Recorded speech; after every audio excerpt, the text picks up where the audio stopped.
अद्य शनिवासरः अथवा मन्दवासरः चैत्र कृष्णतृतीया चतुर्थी च दिनांक 27 एप्रिल 2024 चरक सूत्र अध्याय 12 बातकला का लिए शंखं चक्रं जलौकान् दधतमृतघटं चारुदौर्भिश्चतुर्भिः सूक्ष्मस्वच्छातिरुद्यां शुकपरिविलसन् मौलिमम्भोजनेत्रं कालाम्भोदोज्ज्वलाङ्गं कटितटविलसच्चारुपीताम्बराढ्यं वन्दे धन्वन्तरिं तं निखिलगदवनप्रौढदावाग्निलीलम् प्रौढदावाग्निलीलम् ब्रह्मणो हि समारब्धा मात्रेयाद्येषु पूजिताम् अस्मदाचार्यपर्यन्तां वन्दे गुरुपरम्पराम्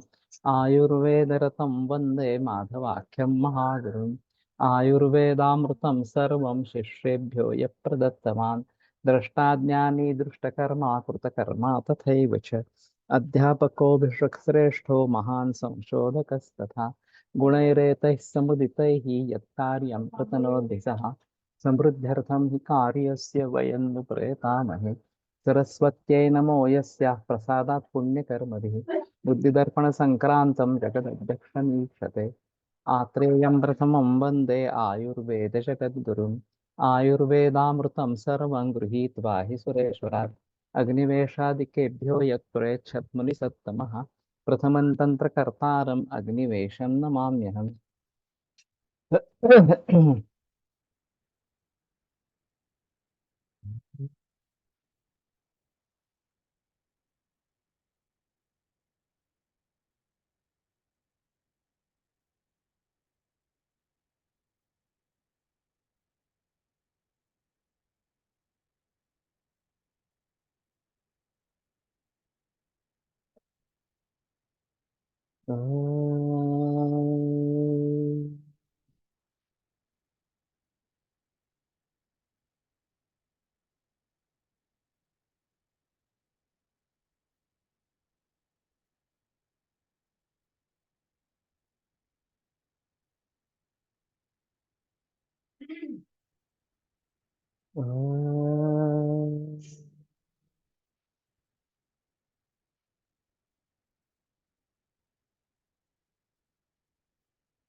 ओम शांति शांति शांति।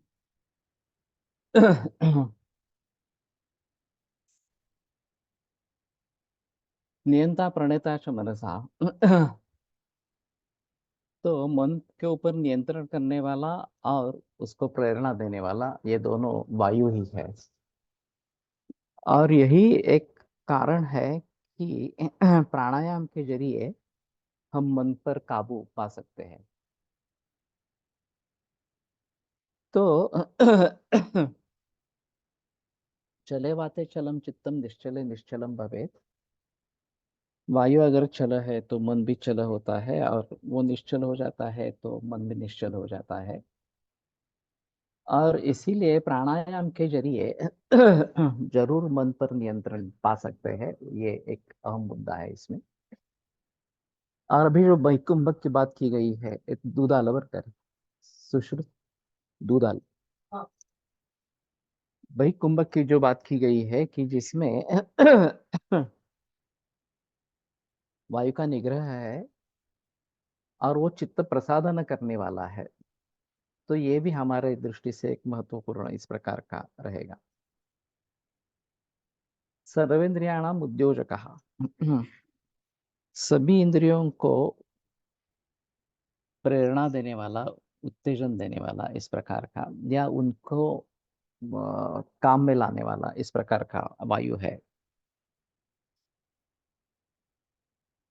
तो इंद्रियों से अगर हम कुछ काम करवाना चाहते हैं तो वायु ये एक अच्छा तरीका, और वायु पर नियंत्रण होने से ये सभी बातें होती है। यह एक टीवी में अमुक तमुक करके एक चैनल है यूट्यूब पर एक्चुअली। और उसमें काफी दिलचस्प इस प्रकार की मुलाकातें हैं, एक एक घंटों की मुलाकातें हैं। तो एक मुलाकात अभी जो मैंने फिलहाल सुनी, वो आदत के ऊपर इस प्रकार की थी।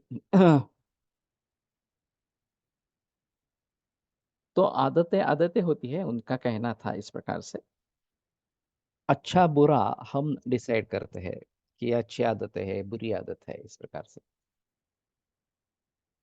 जैसे किसी भी चीज की व्यसनाधीनता होना ये बुरी आदत है, चाहे तंबाकू हो, सिगरेट हो, मद्यपान हो, इस प्रकार से। या इसी प्रकार की और भी कोई इस प्रकार की आदत है। और मुझे व्यायाम करना है, योग करना है, वगैरह वगैरह इस प्रकार की, या मुझे अध्ययन करना है, सुबह जल्दी उठना है, ये सभी अच्छी आदतें इस प्रकार की मानी जाती है। तो इनके लिए हमें प्रयास करने पड़ते, बुरी आदत छोड़ने के लिए और अच्छी आदत डालने के लिए, दोनों के लिए प्रयास आवश्यक इस प्रकार के रहते हैं। तो उनका एक कहना था कि अच्छी आदतें अगर हमें लगनी है तो वो ज्यादा से ज्यादा शुक्र कैसा हो, जल्दी कैसे हो सके, इसके बारे में सोचे। मुझे सुबह जल्दी उठकर व्यायाम करने के लिए जाना है, तो उसके लिए जो जो चीजें चाहिए, मेरे शूज विशिष्ट प्रकार के हो, मेरा ड्रेस विशिष्ट विशिष्ट प्रकार का हो, वगैरह वगैरह, वो सभी हमें हैंडी होना चाहिए, उठने पर ये सब दिखना चाहिए कि हाँ ये मुझे इस प्रकार के लिए जाना है। और बुरी आदतों के लिए वो जितने दूर रहे हमसे ऐसा व्यवहार करना है, कि उठकर जाकर कुछ करना पड़े इस प्रकार से अगर है, तो फिर हम थोड़ा आलस कर सकते हैं कि नहीं, कल देखेंगे वगैरह इस प्रकार से। तो इंद्रियों के द्वारा इस प्रकार के काम करवाना, ये जो बातें हैं वो क्या करवाना है और क्या करवाना नहीं है, इसके बारे में हम सोचकर इस प्रकार से काम कर सकते हैं। तो ये एक सर्वेंद्रियाणाम उद्योजकः, उनकी योजना करने वाला इस प्रकार से, या उनको प्रेरणा देने वाला इस प्रकार से। और ये भली भांति करने की अगर कोशिश करते हैं, तो फिर बाकी चित्त वृत्तियों से निरोध इस प्रकार का हो जाए। जैसे ये संप्रज्ञात समाधि में शुरू की अवस्था में वितर्क समाधि जो है, उसमें बाकी सभी इंद्रियार्थों से विभक्त होकर, दूर होकर, केवल उसी पे कंसंट्रेट करते हैं जो सामने मूर्ति रखी है, चित्र है, वगैरह। तो बाकी चित्त वृत्तियों का निरोध हो जाता है। इसी प्रकार से अगर हम आदत डालते हैं खुद में इस प्रकार की, तो अच्छी आदतें लग सकती है, बुरी आदतें जो है वो कम होने लगती है इस प्रकार से। तो ये इस बात को ध्यान रखनी है। सर्वेंद्रियार्थानाम अभिगुणा, सर्व इंद्रियार्थ जो है उनको वहन करने वाला वायु है। अभी हुआ है ऐसे कि नर्वस सिस्टम के बारे में हमें पता चलता है। और फिर उसके जरिए ये इंद्रियार्थों का ग्रहण होना या फिर कर्मेंद्रिय को प्रेरणा मिलना, इस प्रकार की बात होती है, समझ में आती है। तो हम पूरा ध्यान ध्यान नर्वस सिस्टम की तरफ जोड़ देते हैं। लेकिन जैसे मैंने कहा कि इलेक्ट्रिक वायरिंग वगैरह, जो सर्किट वगैरह सगळे सभी जो है, वो एक केवल माध्यम है, साधन है। वैसे भी मस्तिष्क और उसके जुड़े सेंट्रल नर्वस सिस्टम वगैरह ये जो है, ये केवल माध्यम है, करने वाली शक्ति कुछ और है।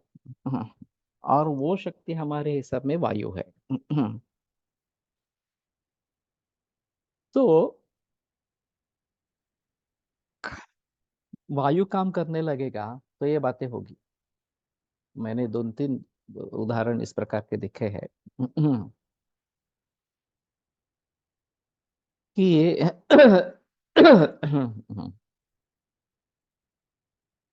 पृष्ठ का शरीर का पर आघात हो गया इस प्रकार से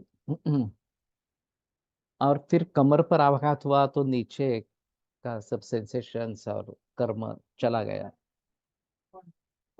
मन्या पर आघात हो गया तो मन्या से नीचे सब सेंसेशंस वगैरह चले गए। अब एलोपैथी के हिसाब में, इस हिसाब से अभिबोधा का अर्थ क्या है? वहन करने वाला।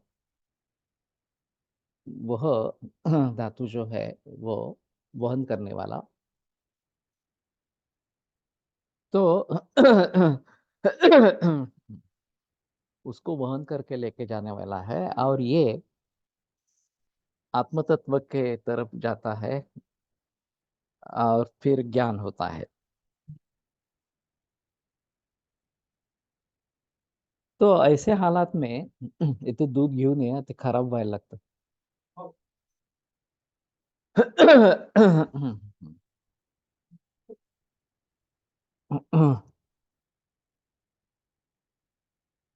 ये वायु उसमें काम करता रहता है नर्वस सिस्टम में। और वायु को अगर हम ठीक कर पाते हैं तो फिर से इंद्रियार्थों का ग्रहण होना या कर्मेंद्रिय द्वारा कर्म करवाना ये बात हो सकती है। तो इसलिए एलोपैथी पे के बहकावे में आकर नर्वस सिस्टम डैमेज हो गई, अब कुछ नहीं करने वाले, कुछ नहीं होने वाला, ऐसा मानकर चलने की आवश्यकता नहीं है।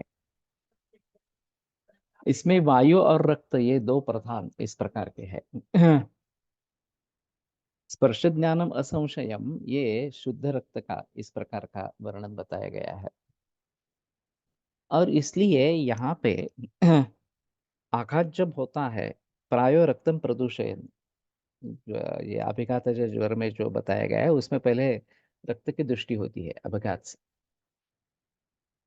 और फिर सव्यथा शोफ विवरणम सर्वजन कुरुते ज्वरम, वो इस प्रकार का ज्वर निर्माण करता है। तो ये प्रातिनिधिक मानकर जहां जहां भी अभिघात होता है वहां वहां रक्त की दृष्टि होती है और फिर इंद्रियार्थों की हानि होती है, इंद्रिय की हानि होती है इस प्रकार से।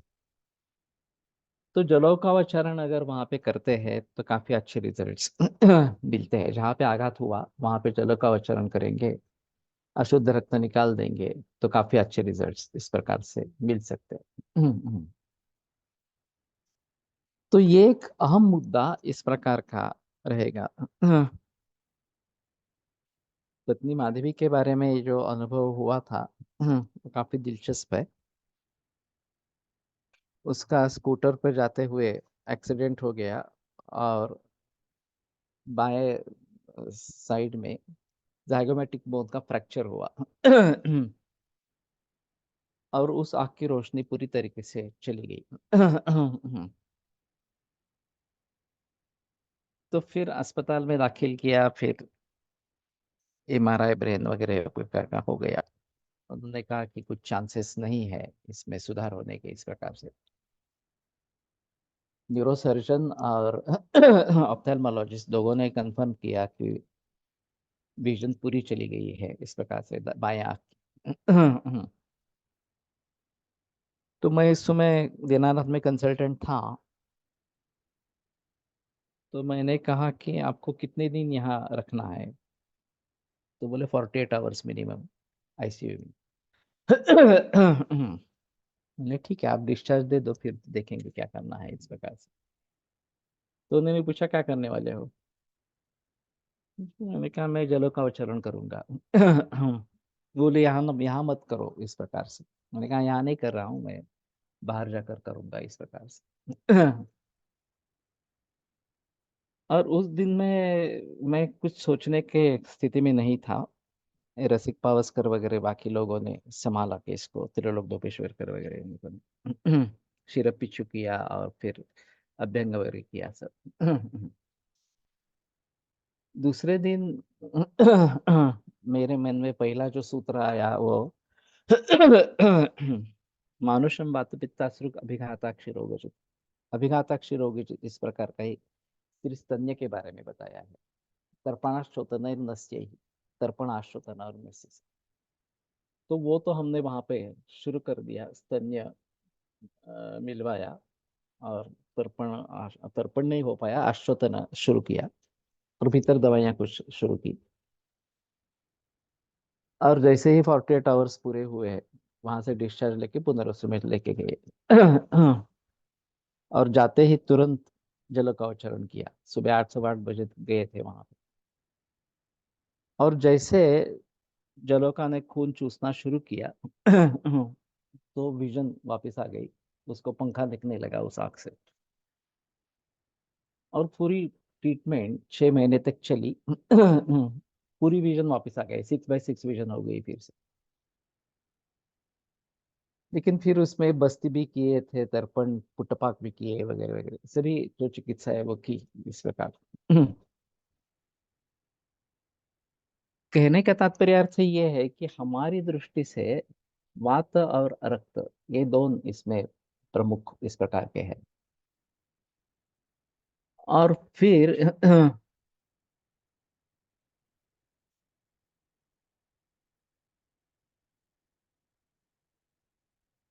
सर्व इंद्रियाणाम उद्योजकः, इसमें 10 इंद्रियों को ग्रहण कर होता है। फिर भी प्रवर्तका चेष्टानाम उच्चावचा और प्रवर्तका वाचा, ये अलग केवल लिखे गए हैं।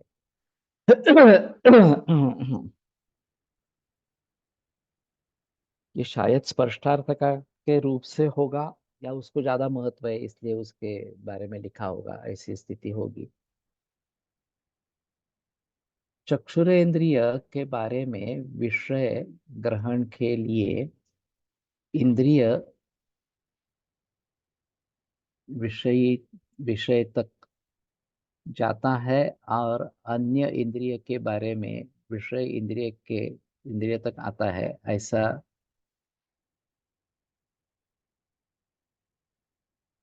सुना भी था। इंद्रिय बाहर नहीं जाता, इंद्रियों की वृत्ति बाहर जाती है, ऐसा कहते हैं चक्षुर इंद्रिय के बारे में। और बाकी सभी इंद्रियों के बारे में विषय इंद्रिय के नजदीक आ जाता है, या उसका उससे संयोग संधिकर्ष हो जाता है इस प्रकार से। और ये इसलिए है कि हम दूर तक देख सकते हैं। अभी मॉडर्न साइंस में उसका एक प्रतिबिंब रेटायना पर आता है, और उसका विश्लेषण होकर ज्ञान होता है, इस प्रकार से मानते हैं। लेकिन हमारे दृष्टि से हम क्या देखना चाहते हैं, ये महत्वपूर्ण इस प्रकार का है। और इसलिए उसकी वृत्ति बाहर जाती है, ऐसा बताते हैं, और फिर वो वापस आती है, और हमें ज्ञान हो जाता है, इस प्रकार की बात कही जाती है। तो सर्वेंद्रियार्थानाम अभिवोढ़ा, इन सभी का वहन करने वाला वायु है। और अगर नर्वस सिस्टम डैमेज भी हो गई हो तो भी वायु को अगर हम ठीक कर पाते हैं, और ये नेसेसरी नहीं है कि मस्तिष्क के ऊपर ही कुछ काम करे। पक्वाशय वायु का मूल स्थान है, और वहां उसको जीत लिया तो सभी जगह में उसको जीता जाता है। और इसलिए बस्ती चिकित्सा एक अहम चिकित्सा है। आदि चिकित्सा या पूरी चिकित्सा बस्ती चिकित्सा को कहा जाता है। और ये मस्तिष्क के बारे में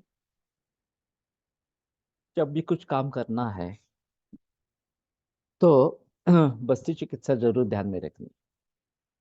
तो एक तो रक्त, ये एक प्रधान दूष्य है, खास करके अभिघातज रोगों में, विकारों में।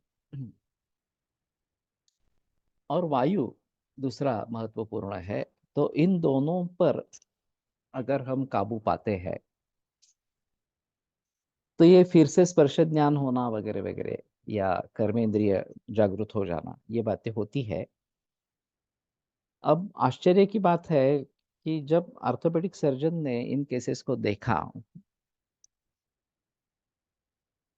तो उसका कहना था कि नर्वस टिश्यू एक बार डैमेज होगा तो डैमेज ही हो गया, शायद जो अच्छा टिश्यू है उसने ये कार्य टेक ओवर किया होगा इस प्रकार से।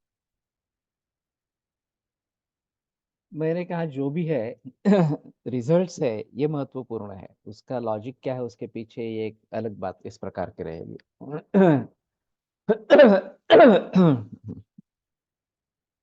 लेकिन हमें नर्वस टिश्यू के बहकावे में आकर मज्जा पाचक का प्रयोग करना वगैरह वगैरह, ये बातें ठीक नहीं है। रक्तपाचक देना है, वैसे मस्तिष्क मेद धातु से बनता है, तो मेदोपाचक देना है, मेदपाचक देना है, और वायु की चिकित्सा करनी है, ये इसमें अहम मुद्दा इस प्रकार का रहेगा। वो अगर होता है तो इस प्रकार के रिजल्ट्स मिल सकते हैं। तो सर्वेंद्रियार्थानाम अभिगूढ़ वायु है, सर्व शरीर धातु व्यूह कर रहा। तो सभी शरीर धातुओं का व्यूह करने वाला भी वायु है। ये खास करके गर्भावक्रांति में महत्वपूर्ण मुद्दा रहेगा। अगर वायु प्राकृत है तो ये धातुओं का व्यूह होना जो है वो प्राकृत इस प्रकार का रहेगा। अगर वायु विकृत हो गया, या फिर बीज बीज भागा अवयव अगर दुष्ट इस प्रकार का है और विकृत हो गया, तो कंजेनाइटल एनोमलीज को जन्म मिलता है। अब ये जो मासानुमासिक कषाय है,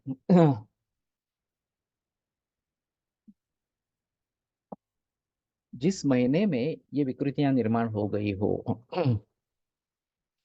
उस महीने का कषाय, गर्भपाल रस और फलगुरुत, ये अस्थि मज्जा का करते हैं।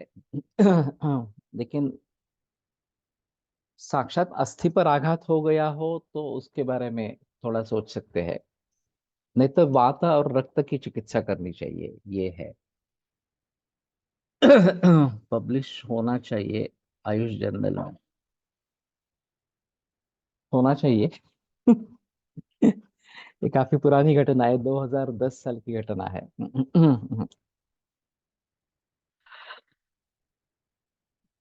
तो वास्तव में होना चाहिए था। हमने ऑटोमेटेड पेरीमेट्री भी शुरू में की थी, बाद में भी फिर से की है। अब जब सर्जन ने और ऑप्थेल्मोलॉजिस्ट ने फिर से केस देखी सुधरने के बाद, पूरी तरीके से सुधरने के बाद, तो उनका कहना था you are lucky and God is great, Ayurveda के बारे में कुछ भी नहीं।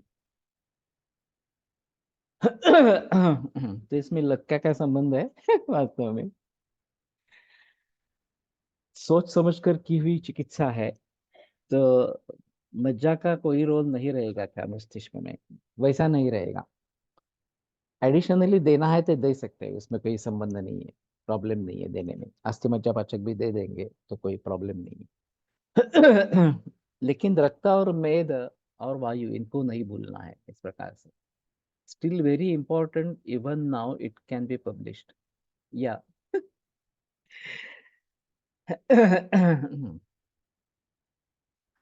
हो सकता है। मुझे कहाँ किसके लिए क्या क्या समय निकालना, कैसे निकालना है, किसको प्रायोरिटी देनी है, ये शायद थोड़ा सा सोचना पड़ेगा। मेरा आयुर्वेद चिकित्सा से ब्लाइंडनेस रिवर्सल का केस इंटरनेशनल जर्नल में सबमिट हुआ है, पेयर रिव्यू हो गया है, बहुत बढ़िया। तो करना चाहिए मुझे, वैद्य सुश्रुत कैन डू इट, या या चाहे प्रवीण भट्ट वगैरह जो है वो भी कर सकते हैं सुश्रुत के सहायता से। जिनको इनके बारे में, ये ऑप्टिक न्यूरोपैथी, इस प्रकार का एलोपैथी का डायग्नोसिस था। और वो दुरुस्त हुआ। आश्चर्य की बात यह है कि डिंडोरकर जो न्यूरोसर्जन और ऑप्थेल्मोलॉजिस्ट, उन्होंने कोई दिलचस्पी नहीं दिखाई कि कैसा हुआ होगा वगैरह इस प्रकार से। माशेलकर ने मुझे पूछा ये कैसा हुआ होगा, और वे एमआरआई में कुछ नहीं आया, ऐसा कैसे हुआ। उन्होंने कहा थोड़ा सा रक्त संचय वहां पे था, वो एमआरआई में दिखाई नहीं दिया, अशुद्ध रक्त था, वो निकालने के बाद ठीक हो गया इस प्रकार से। उन्होंने दिलचस्पी दिखाई, उनका आयुर्वेद से डायरेक्ट संबंध इस प्रकार का नहीं है, मेडिकल से। तो ये अभी एलोपैथी के डॉक्टर्स आंख पे पर्दा ओढ़े हुए इस प्रकार के हैं, कोई देखना ही नहीं चाहते है क्या होता है कैसे होता है इस प्रकार से। शायद विदेशों में ये काम जल्दी इस प्रकार का होगा।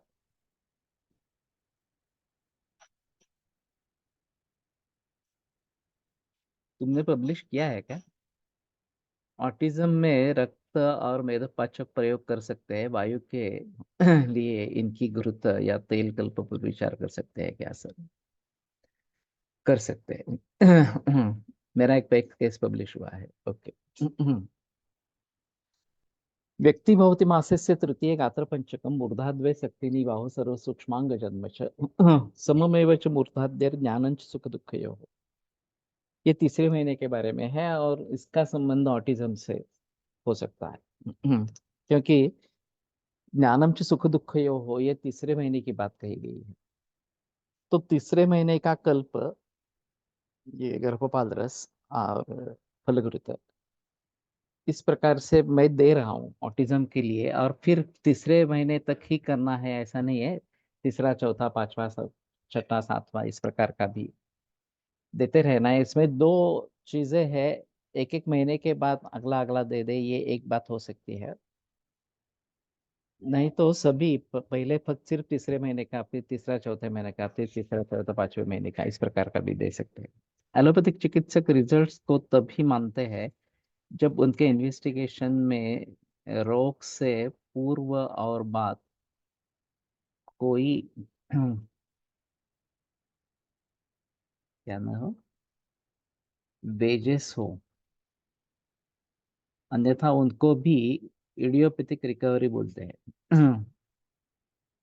वजह है वो इस प्रकार का हो, वजह है। हाँ।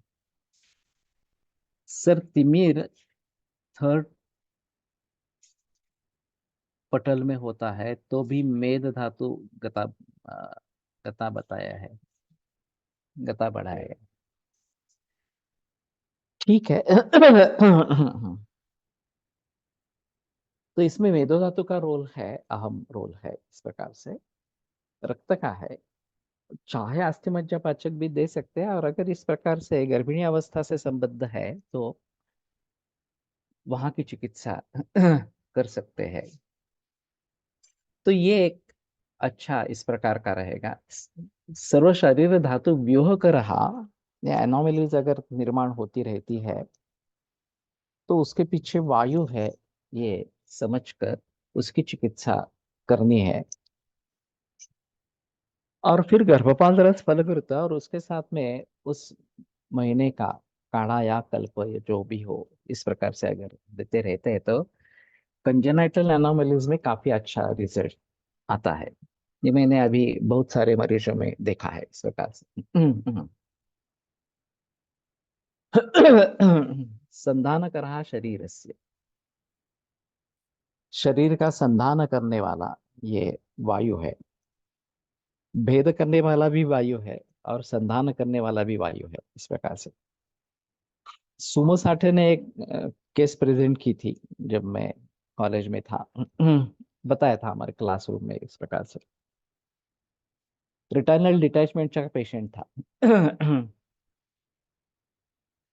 एलोपैथी में ऑपरेशन बोला था, उसके पास पैसे नहीं थे। ताराचंद में आ गया, सुमन साठे को दिखाया, तो उन्होंने भी कहा कि ऑपरेशन नहीं करना जरूरी है, ऑपरेशन के बगैर नहीं होगा इस प्रकार से। तो उसने बोला कि मुझे, मेरे पास पैसे नहीं है, आप आयुर्वेद में कुछ कर सकते हैं तो बताओ। फिर उन्होंने सोचना आरंभ किया कि क्या कर सकते हैं। तो डिटैचमेंट है तो ये भेद जैसा है और वायु के अधीन है। और फिर उन्होंने उसको कुछ बस्ती दी है वायु की चिकित्सा के लिए। और रेटिनल डिटैचमेंट ठीक होगी। उनको भी खुद विश्वास नहीं था कि ऐसा कुछ हो सकता है इस प्रकार से। केवल मरीज ने जिक्र किया कि आप आयुर्वेद करो इस प्रकार से। भीतर कुछ चिकित्सा दी होगी मालूम नहीं, इस प्रकार में लोग बृहत्वा चिंतामणि वगैरह इस प्रकार का दे देते हैं।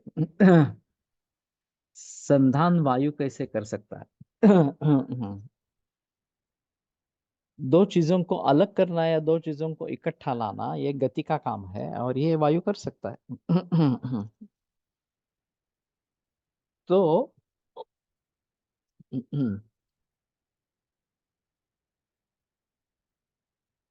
ये जो ईश्वर ने शरीर बनाया है ये काफी अद्भुत चीज इस प्रकार की है। वैसे देखा जाए तो एलोपैथिक का अप्रोच अभी जो है वो फ्रेगमेंटेड अप्रोच है, सिस्टम वाइज अप्रोच है। और सभी सिस्टम को समझेंगे तो भी पूरे शरीर को नहीं समझेंगे।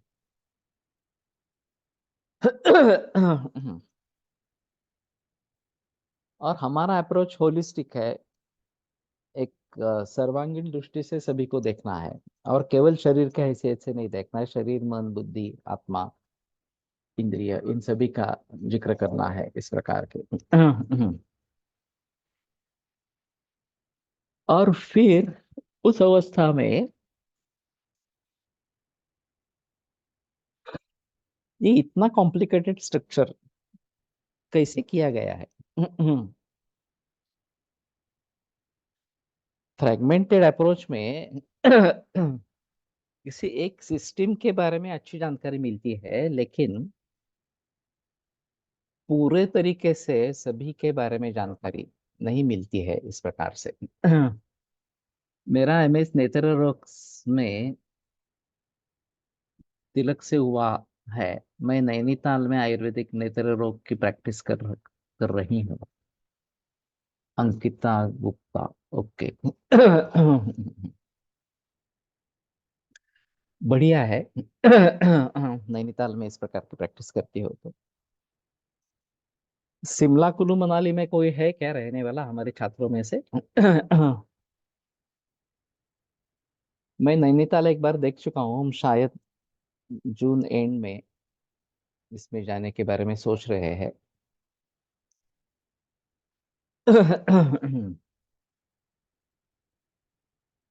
तो कोई वहां पे है तो उसे बता दे।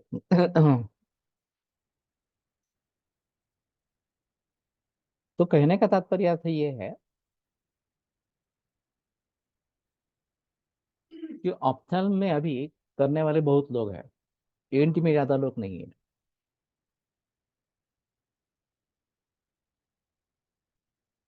लेकिन ऑप्थेल में काफी लोग कर रहे हैं। मैं हूँ नैनीताल में।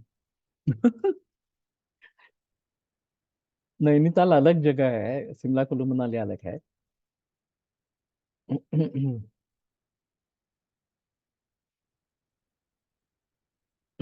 मालूम नहीं वहां से कितना दूर है क्या है इस प्रकार से।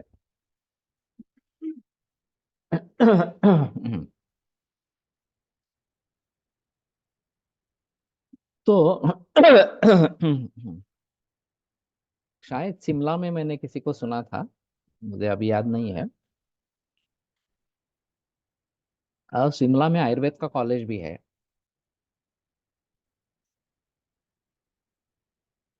कोई जूनियर होगा शिमला में मेरा। ओके। तो बताएंगे। ठीक है। तो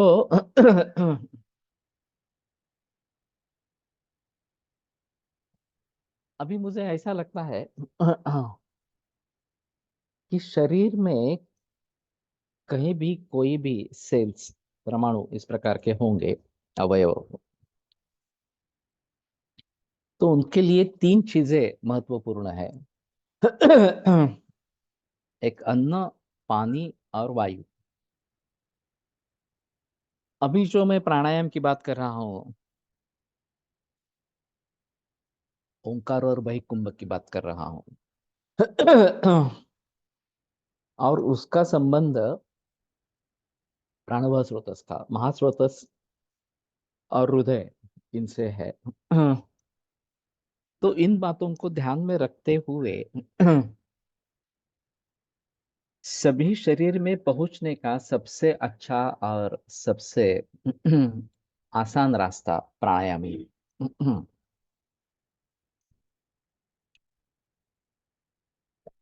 और चित्तवृत्ति निरोध भी होने की संभावना उसमें है।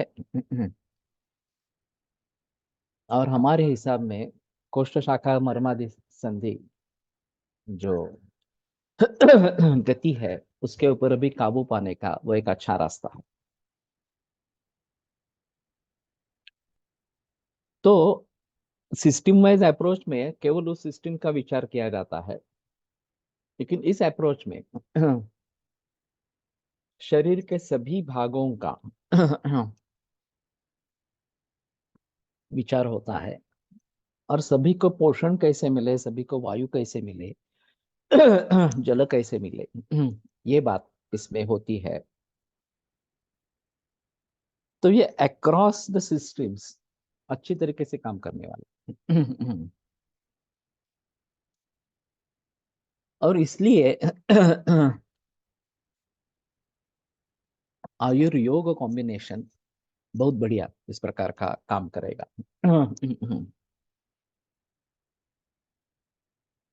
तो खास करके गर्भिणी अवस्था में गर्भिणी परिचर्या अच्छी तरीके से होनी है। इसमें स्ट्रेस या फिर दुख शोक वगैरह इस प्रकार की बातें नहीं होनी है। पोषण अच्छी तरीके से होना है। ये सभी बातें होंगी तो ज्यादा अच्छा इस प्रकार का रहेगा। प्रवर्तको वाचा। तो वाणी को प्रवृत्त करने वाला वायु ही है इस प्रकार से।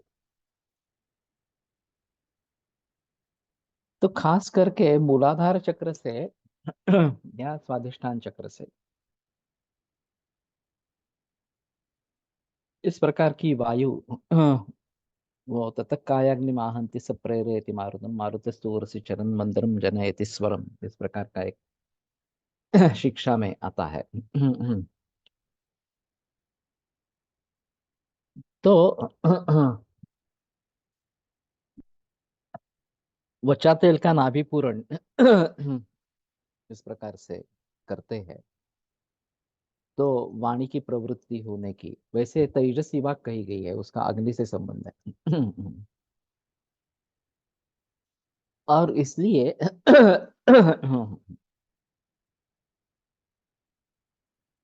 नाभि का महत्व इसमें ज्यादा इस प्रकार का रहेगा। और उसके मूलाधार चक्र जो है उस वहां भी संबंध इसका रहेगा।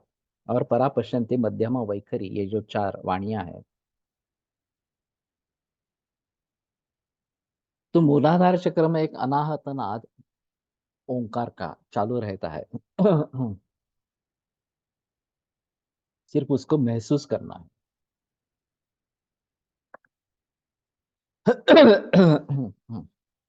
तो ये बातें हो सकती है। तो ये प्रवर्तको वाचा इस प्रकार की बात है। मनोज ने जो मुद्दा उठाया था कि सभी इंद्रियों के लिए ये करने वाला है, तो वाणी के लिए अलग क्यों बताया इस प्रकार से। तो शायद उसका एक अलग महत्व है, ये दिखाने के लिए बताया होगा। प्रकृति शब्द स्पर्श शब्द योग। तो वायु प्रकृति है शब्द और स्पर्श की इस प्रकार की। वैसे भूतांतर प्रवेश कृत गुण इस प्रकार के हो जाता है। तस्माद् वा एतस्मात् आत्मनः आकाश संभूता आकाशाद् वायु वायुरग्नि तेषाम एक गुण पूर्वे गुण वृद्धि परे परे। ये बात बताती है कि उसमें पहला जो आकाश महाभूत है वो केवल एक गुण वाला है। और अगले अगले में गुण वृद्धि होती जाती है, तो वायु में शब्द स्पर्श, अग्नि में शब्द स्पर्श रूप, इस प्रकार की श्रृंखला रहती है। तो स्पर्श और शब्द, इनकी योनि, इनका कारण प्रकृति वायु इस प्रकार का है। अब हम जब विश्व की कल्पना करते हैं, परमाणु से लेकर विश्व तक, जब मैं फर्स्ट ईयर में था, लाड सर पढ़ाने वाले थे, सेकंड ईयर में होगा शायद, तो उन्होंने एक अच्छा सुझाव दिया था कि अब जो मूल एलिमेंट्स के बारे में बात हो रही है, हम पढ़ रहे थे उस समय, इसमें 97 इस प्रकार के कुछ एलिमेंट्स हुए, फिर 108 बन गए, फिर 127 बन गए। अब ये गॉड पार्टिकल करके रिसेंट है, उसके बाद में मुझे मालूम नहीं है। तो वो आने के बाद आधुनिक लोगों का, वैज्ञानिकों का ये कहना था, पंचमहाभूत सिद्धांत जो है, पंचमहाभूत वगैरह जो विचार है, वो निष्फल इस प्रकार का है। हम काफी उसमें आगे तरक्की कर चुके हैं इस प्रकार से। क्या डाला है?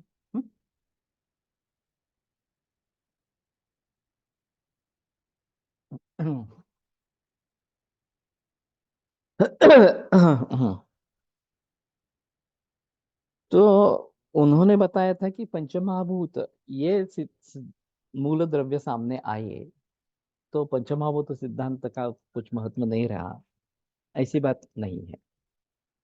और मानाधीना में ये सिद्धि, ये जो बात कही जाती है कि प्रमाण के अधीन प्रमेय होते हैं, उनकी सिद्धि प्रमाणों पर निर्भर होती है। उस दृष्टि से अगर देखा जाए, तो तस्माद इंद्रिय प्रत्यक्ष प्रमाणमिति सिद्धम, ये जो अन्नम भट्ट का कहना है, प्रत्यक्ष ज्ञान का कारण इंद्रिय है, और इंद्रिय ही प्रत्यक्ष प्रमाण है। ऐसा उन्होंने कहने की कोशिश की है उसमें। तो हमें पांच ज्ञानेंद्रिय है, तो इसलिए हमारा ज्ञान पांच प्रकार का हो। शब्द बुद्धि, शाब्द बुद्धि, स्पर्शन बुद्धि, तेजस बुद्धि, रासन बुद्धि और घ्राणज बुद्धि, इस प्रकार।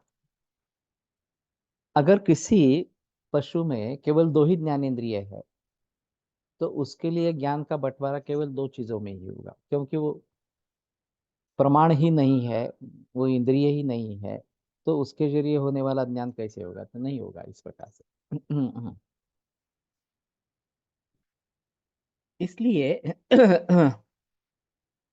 पंचमहाभूत का सिद्धांत अब कोई मतलब नहीं रहा, ऐसी बात नहीं है। अब हम उसमें कितनी गंभीरता से सोच सकते हैं, कितनी सूक्ष्म पद्धति से सोच सकते हैं, ये एक अलग बात होगी। पंचीकरण, ये जो प्रक्रिया वेदांत में बताई गई है, उसका भली भांति अध्ययन होना जरूरी होगा। और फिर ये कॉम्बिनेशंस कैसे बनते हैं महाभूतों के, और कार्यद्रव्यों की निर्मिति कैसी होती है, ये अगर हमें अच्छे तरीके से पता चले, तो विशिष्ट कार्य होने के लिए या विशिष्ट कार्य न होने के लिए हम कारणों के बारे में सोच पाएंगे। वैसे महाभूत सन्निवेश विशेष, ये बात कही जाती है कि महाभूतों का सन्निवेश विशेष जिस प्रकार के होता है, उसके आधार पर वो कार्य द्रव्य अलग अलग होता है। ऑर्गेनिक केमिस्ट्री में भी मानते हैं कि सूत्र एक होने पर भी केवल निवेश अलग होने के कारण द्रव्य अलग होते हैं, और फिर उसके आधार पर उनके कार्य अलग अलग इस प्रकार के होते हैं। और हमारे यहाँ भी विचित्र प्रत्यारोपित द्रव्य के बारे में बताया गया है कि गुणारंभक महाभूत और द्रव्यारंभक महाभूत अलग अलग इस प्रकार के अगर होंगे, तो विचित्र प्रत्यारोपित द्रव्य बनता है। और वो गुणों के आधार पर उसके बारे में सोचा नहीं जा सकता।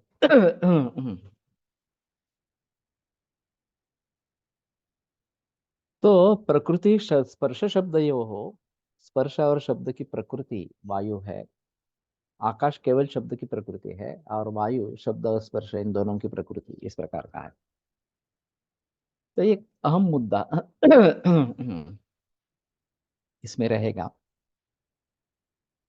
और फिर उसका भली भांति अगर हम विचार कर पाएंगे, प्रैक्टिकली कुछ कर पाएंगे, तो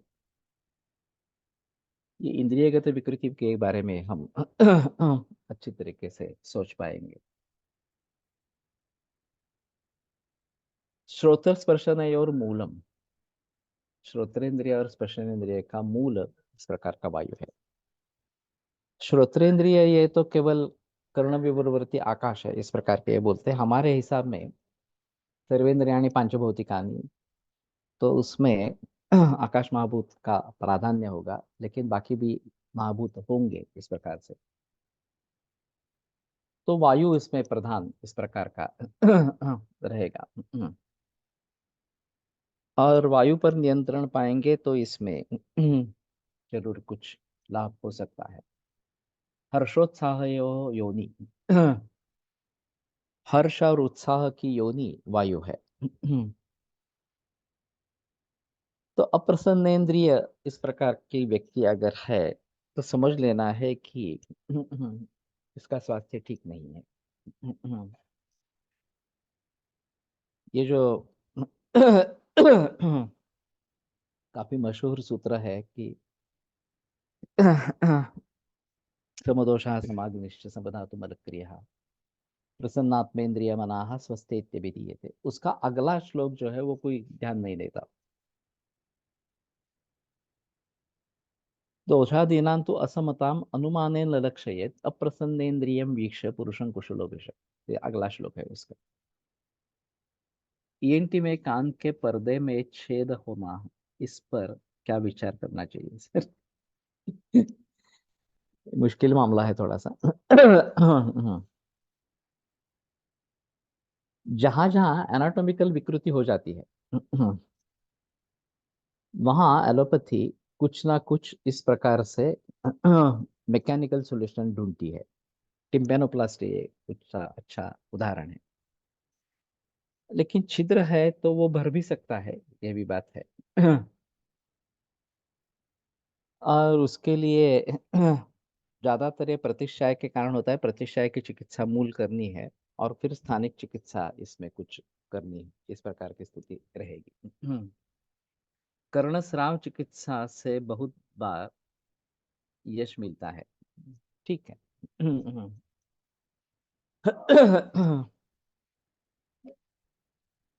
तो कहने का तात्पर्य अर्थ ये है कि इंद्रियगत विकृति और इंद्रियाधिष्ठानगत विकृति ये अलग अलग इस प्रकार के होते हैं।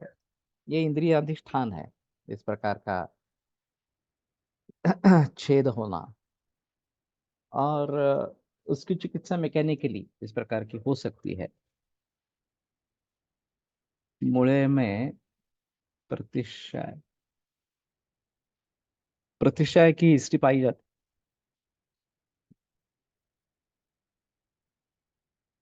पंचकशय oil, Panchakashaya oil of Panchbhautik can help. Okay.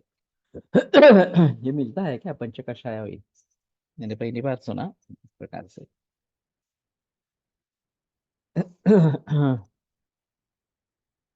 तो व्रण जैसी चिकित्सा करनी है, शोधन रोपण इस प्रकार से। अगर दुष्ट व्रण है तो शोधन और फिर बाद में रोपण इस प्रकार से।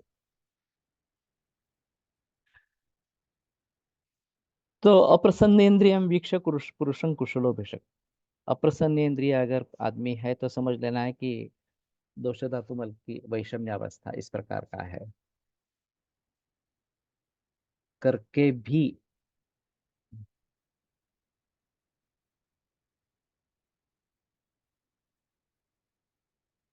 पुनरुद्भव हुआ, ऐसे दो रुग्ण में उपशय मिला है। एक पेशेंट को पूरी तरह ठीक हुआ है, लेकिन उसके पीछे का विचार समझना चाहता हूँ। अस्थिमज्जा पाचक योग सिद्ध oil available, can prepare also. Okay.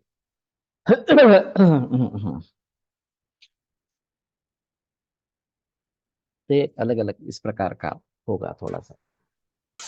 तो हर्ष और उत्साह नहीं है तो वायु ठीक काम कर नहीं रहा, ये समझ लेना चाहिए।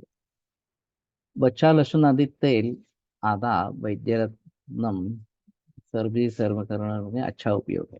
ओके।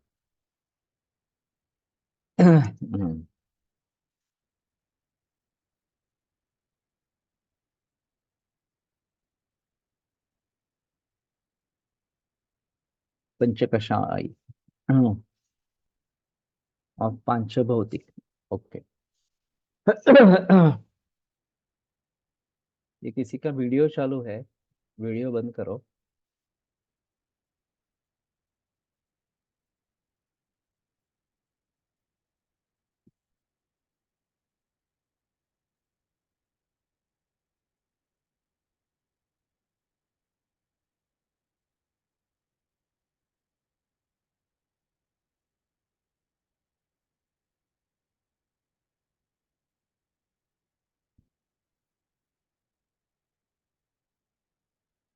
एक पेशेंट को वातरक्त की चिकित्सा से ईयर परफोरेशन हील हुआ।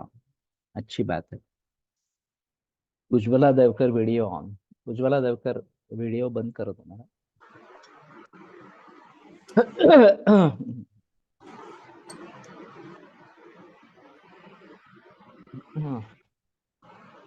समीरण अग्नि है। तो अग्नि का समीरण करने वाला वायु है।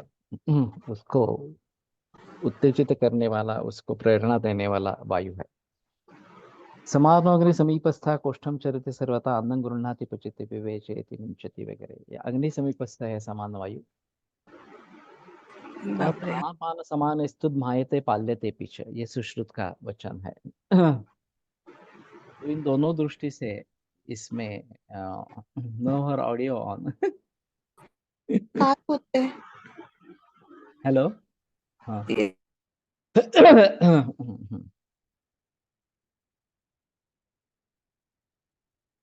तो अग्नि को प्रेरणा देने वाला वायु है। और ये भाता जो बोलते हैं, खास करके लोहार जिसका प्रयोग करते हैं, वो वायु अग्नि को प्रेरणा देता है इस प्रकार से। दोष संशोषण। दोषों का संशोषण करने वाला वायु है। तो यहाँ पे कफ और पित्त लेने चाहिए इसमें, या दूसरे किसी इस प्रकार के दोष कि उनका शोषण करने वाला वायु है, और उस शोषण के जरिए भी ये कम हो जाते हैं, ये एक बात इसमें रहेगी। क्षेपता बहिर्मलाना, मलों को बाहर फेंकने वाला वायु है इस प्रकार से। और मलमूत्र के बारे में तो ये बिल्कुल बिल्कुल अपान वायु का कर्म है। लेकिन बाकी मलों के बारे में, कर्णमल वगैरह जो है उसके बारे में भी अभी शंकर नेत्रालय चैनल से ट्रीटमेंट ले रहा है। ओके। लेकिन उन्होंने जो केस डाली थी वो क्या थी एक्चुअली? किस प्रकार का मरीज था और क्या हुआ था? चाहे तो टाइप करो यहाँ पे।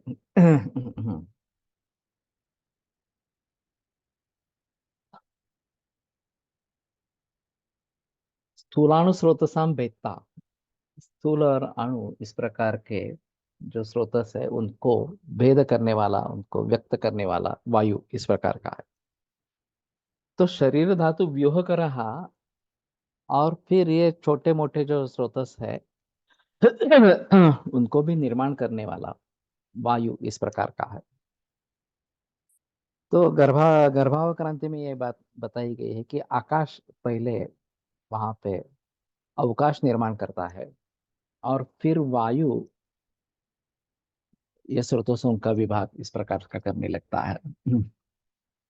समीरण अग्नि और ज्वलन के लिए ऑक्सीजन भी जरूरी होती है। इन दोनों में क्या संबंध विचार कर सकते हैं क्या? समीरण आग्नेय केवल वायु सामान्य रूप से है, और ऑक्सीजन खुद जलता है। और इसलिए ऑक्सीजन का प्रयोग अगर ज्वलन कुछ करना है तो कर सकते हैं इस प्रकार से। लेकिन सामान्य रूप से वायु के जरिए अग्नि प्रज्वलित हो जाता है, उसमें जो रक्षा निर्माण होती है, खास करके कोयले का वगैरह इस प्रकार का अग्नि है, लकड़ी का अग्नि है, उसमें रक्षा जम जाती है ऊपर। और जब ये वायु वहां पे देते हैं तो वो निकल जाती है, और वो निकल जाने से अग्नि प्रस्फुरित इस प्रकार का हो जाता है। लेकिन आमतौर पर वायु अग्नि को बढ़ावा इस प्रकार का देता है, और ये काफी कॉमन चीज इस प्रकार की है। तो स्थूलान स्रोतसाम भेदता कर्ता गर्भाकृति नाम, और गर्भाकृतियों का कर्ता वायु इस प्रकार का है। आयुषोनुवृत्ति प्रत्यय भूतो भवति अकुपितः। और ये एक अहम मुद्दा है कि आयुष की अनुवृत्ति का प्रत्यय, कि आयुष का एक सातत्य है, और उसका प्रत्यय देने वाला उसका साक्षी इस प्रकार का अकुपित वायु इस प्रकार का है, इस प्रकार का है। तो ये आत्मा जैसा हो गया। आत्मा इस प्रकार का है कि वो आयुष की अनुवृत्ति का प्रत्ययभूत इस प्रकार का है। उसी प्रकार का महत्व वायु को है, ये इस प्रकार से यहाँ पे बताते हैं। अगले शनिवार को देखेंगे।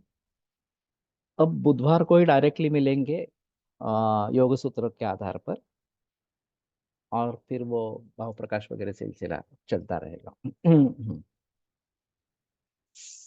आयुर्वेद प्रकांड निगदित हि शल्यतंत्र प्रधानः शिष्येभ्यः शाश्वतोऽयं निखिल जनकृता व्याप्त चित्तेन येन आयुर्वेदस्य वाञ्छन् पुनरपि भुवने ताञ्च सुष्ठु प्रतिष्ठां श्रेष्ठं धन्वन्तरिन्दं प्रणमति च सदा वैद्यवर्गो हि नूनं वैद्यवर्गो हि नूनम्।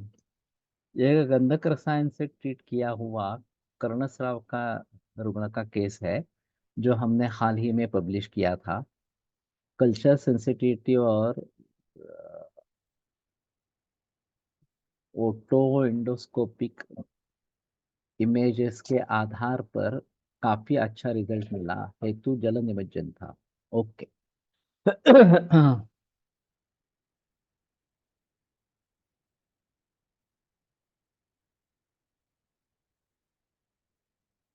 पेशेंट को 20 साल से कर्णस्राव था। 2-3 महीने में सुनाई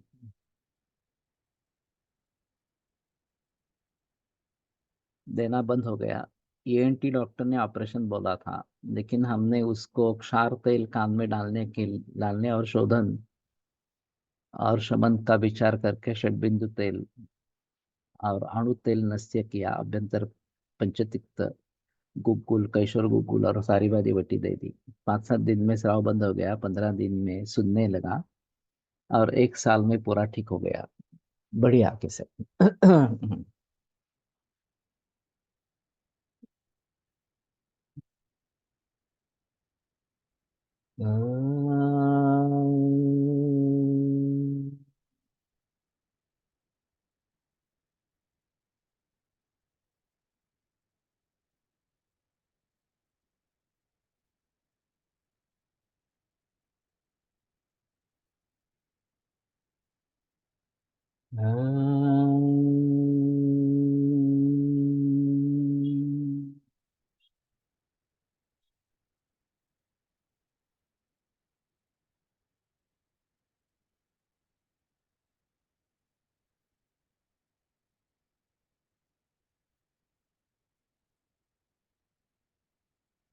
ओम